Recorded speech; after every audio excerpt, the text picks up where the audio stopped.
হাওড়া স্টেশনে পুত্র সন্তানের জন্ম দিলেন এক মহিলা। শুক্রবার রাতে তিনি যশবন্তপুরের হাওড়া এক্সপ্রেস ট্রেনে হাওড়াতে আসেন। ট্রেনে থাকা অবস্থাতেই তার প্রসব যন্ত্রণা ওঠে।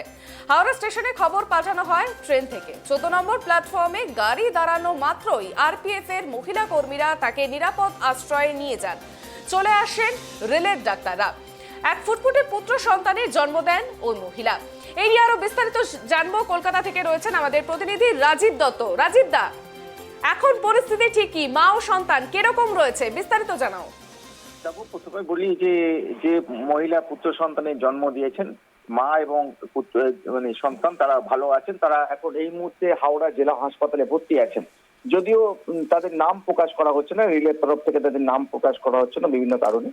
তো যে ঘটনাটা ঘটে, গতকাল তারা যশবন্তপুর হাওড়া এক্সপ্রেসে তারা হাওড়া স্টেশনে আসে এবং ট্রেনটি লেট ছিল। গভীর রাত্রে ট্রেনটা এসে পৌঁছায় হাওড়া স্টেশনে, কিন্তু ট্রেনের মধ্যেই তার প্রসব যন্ত্রণা ওঠে। সঙ্গে সঙ্গে রেলের জন্য দায়িত্বপ্রাপ্ত রেলের কর্মী ছিলেন, তার ট্রেন থেকেই তারা খবর দেন হাওড়া স্টেশনে এবং হাওড়া স্টেশন কর্তৃপক্ষ তারা আরপিএফ এবং বিআর সিং যে হসপিটাল, সেই হসপিটালে তারা খবর পাঠান এবং তারা ডাক্তার নার্স নিয়ে তারা অপেক্ষা করছিলেন।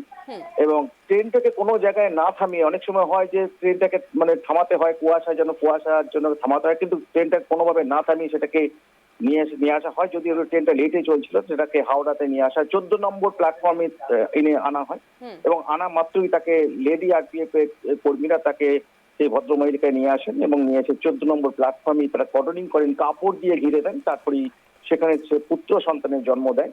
রেলের ডাক্তার এবং নার্স তারা ছিলেন ঘটনাস্থলে এবং তারা সঙ্গে সঙ্গে সমস্ত রকম ব্যবস্থা নেন এবং তারপরেই কিন্তু হাওড়া হাসপাতালের সঙ্গে জেলা হাসপাতালের সঙ্গে যোগাযোগ করা হয় এবং সেখানেই তারা অ্যাম্বুলেন্সে করে পৌঁছে দেওয়া হয় মা এবং পুত্র সন্তানকে, এবং তারা ভালো আছেন। রেলের তরফ থেকে সমস্ত রকম সহযোগিতা তাদের করা হচ্ছে। রেল এর আগেও জানো যে এরকম বহু কাজ করেছে এবং রেলের তরফ থেকে এরকম বহু ঘটনাও আগে হয়েছে। তাই রেল কর্তৃপক্ষ খুশি যে নির্বিঘ্নে এবং সুস্থভাবে বাচ্চা জন্ম দিতে পেরেছেন ওই ভদ্র মহিলা, এবং তারপর সমস্ত রকম রেলের অফিসাররা রয়েছেন, তারা সবসময় নজর রাখছেন এবং তারা দায়িত্ব নিয়ে মা এবং সন্তানকে তাদের বাড়িতেও পৌঁছে দেওয়ার প্রতিশ্রুতি দিয়েছেন। ধন্যবাদ রাজিতা। আমরা শুনলাম সরাসরি হাওড়া স্টেশনে পুত্র সন্তানের জন্ম দিয়েছিলেন এক মহিলা এবং সেখানেই কিন্তু 14 নম্বর প্ল্যাটফর্মে, যেমনটা বললো আমাদের প্রতিনিধি, সেখানেই তার সন্তান হয়। 14 নম্বর প্ল্যাটফর্মে গাড়ি দাঁড়ানো মাত্রই কিন্তু আরপিএফ এর মহিলা কর্মীরা তাকে নিরাপদ আশ্রয়ে নিয়ে যান এবং তারপরেই রেলের যে চিকিৎসকেরা ছিলেন তারা এসে চিকিৎসা পরিষেবা শুরু করেন এবং পুত্র সন্তানের জন্ম দেন ওই মহিলা। বর্তমানে তারা সুস্থ রয়েছে এবং তারা হাওড়া জেলা হাসপাতালে ভর্তি রয়েছে।